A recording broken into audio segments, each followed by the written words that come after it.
recently... Mikhail Gorbachev, I called this a big mistake from the very beginning. It was definitely a violation of the spirit of the statements and assurances made to us in 1990. Is he lying? We are in the lucky situation that documents from these negotiations have now been declassified, so we can see what was actually discussed, what was promised, Gorbachev lying? And nothing was promised. So Mikhail Gorbachev, who was there at the time, you weren't, is he imagining things? Yeah, but I wasn't there. I don't know what he thinks, but I can tell you this wasn't promised. Okay. Do you accept that there's no military solution to the crisis in Ukraine, that Western governments are not about to go to war with Vladimir Putin's Russia? Yeah, there's no military solution. The only problem is that President Putin thinks there is a military solution. NATO doesn't? We want a political solution. But NATO's been ramping up all sorts of military activities in the region. No, NATO as such is not engaged in Ukraine. What we have done is to fulfill our core task, to protect our allies. Okay, so let me rephrase the question. Does it bother you that you're training people who may be working with neo-Nazis? No, we don't. We don't. USA Today did a big report on the Azov battalion, 900 members strong. Their symbol is borrowed from the Waffen-SS. They're on the front line of the fighting. Yeah, but we don't cooperate with Nazis. Does that bother you? Let me stress that. Okay, does that bother you that there are groups with neo-Nazi insignias fighting on the front line? What bothers me is the Russian propaganda. Okay, but the Russian propaganda, USA Today, last time I checked, was not a Russian propaganda. It was an American center-right newspaper. Yeah, but let me stress once again, we do not cooperate with Nazis. Okay. You referred to the Russian illegal invasion and annexation of Crimea. You've called it a violation of the UN Charter.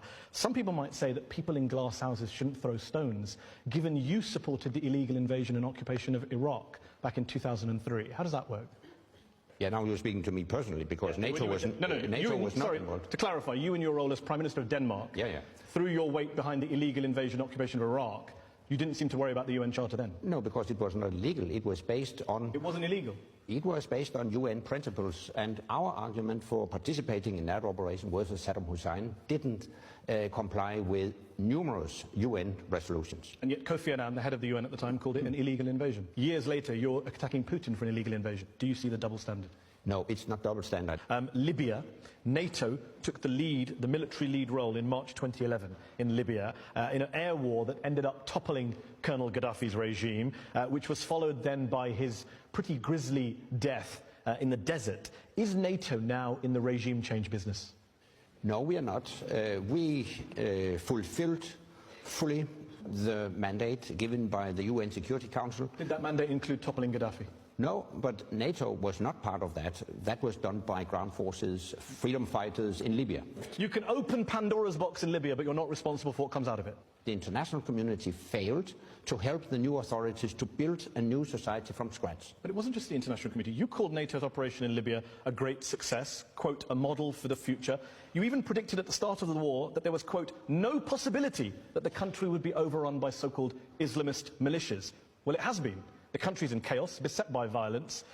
It's proved to be anything but a great success. Some would say it's time for NATO to apologise. Yeah, but the fact is that the military campaign as such was a great success. You were asked in March 2011, is there a risk of there being an Islamist presence in Libya? Quote, your response, no, I don't think that's a possibility. Yeah, but so now there is an Islamist presence. As I said to you, the international community failed to follow up after a very successful military campaign. And in hindsight, you could look back and say, we were wrong to do it in the way we did it, because it produced the chaos in Libya today. No, I won't say that.